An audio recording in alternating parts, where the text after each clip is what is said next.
Mas porque meu pai era comandante dos fuzileiros, a gente convivia, por causa do título dele, com gente de classe alta. Então todo mundo tinha carrão, a gente tinha um chevetinho. Todo mundo andava de Nike, a gente andava de Quixute. Então o grau comparativo foi muito destruidor para nossas emoções. Então eu e meus irmãos, a gente cresceu cheio de complexos, cheio de rejeições e tal, por causa da comparação. Porque recentemente eu estive na África, no interior da Angola, fazendo um trabalho, e todo mundo rindo, todo mundo feliz. Por quê? Porque uma senhora tem uma panela, do outro lado também só tem uma panela, e na outra casa só tem uma panela. Não tem ninguém com jogo de panela e só você tem um.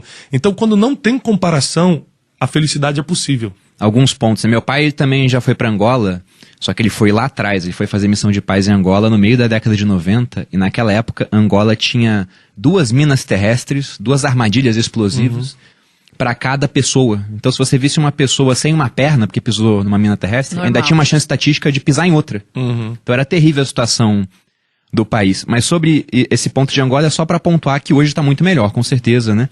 Teve missão de paz da ONU lá. Não, mas era pobre, tá? Era pobre, só que as pessoas estavam felizes. Porque não tinha tanta diferença. Né? Você é pobre, você é pobre é relativo. Porque na cabeça deles, eu não tô vendo ninguém de carrão, não tô vendo ninguém com uma casa melhor que a minha, e tô comendo, eu sou rico. Não tem comparação. Não tem comparação, ele não sabe o que é rico e o que é pobre. Como é que o Paulo Cuenca fala? Comparação é a métrica da infelicidade. Né? Caio também já veio aqui e falou a mesma coisa. Mas tem um ponto sobre isso que eu já vi, que é a questão que em Harvard hoje, eles levam em conta a questão da comparação. E tem uma política lá que eles chamam de o último quarto feliz. Porque eles viram o seguinte, que o cara que entrava nessas universidades da Ivy League americana, Harvard e Yale, era um cara muito acima da média.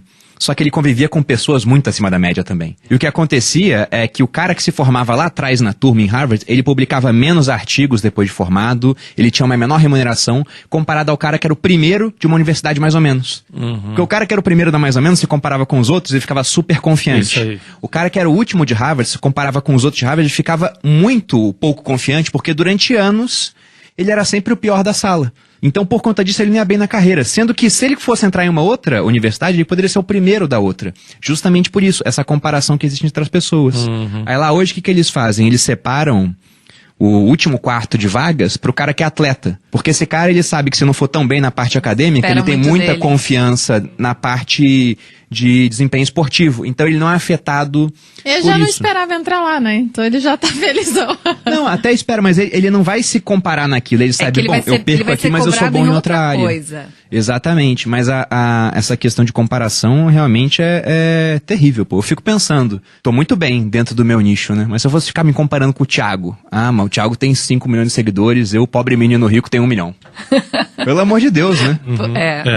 Você nunca pode se comparar com quem não teve o mesmo ponto de partida que você. A comparação acaba sendo a destruição dos teus sonhos em câmera lenta. Você está destruindo cada sonho seu quando você começa a olhar para os outros que não tem nada a ver contigo, não tem o mesmo propósito, não teve o mesmo ponto de partida. Muita gente a se endividar. Com certeza. Porque ela quer dar aquele passo muito maior do que a perna dela, porque ela diz, como que eu vou ficar para trás? Como assim, né? Então tem tudo a ver isso que você está falando de comportamento, porque a pessoa não dá o passo conforme o tamanho do orçamento. Ela vai se comparar com os outros, ela vai achar que ela está no lugar errado. Eu tinha que estar lá, sendo que eu estou aqui, então vou dar um jeito de chegar onde eu tinha que estar.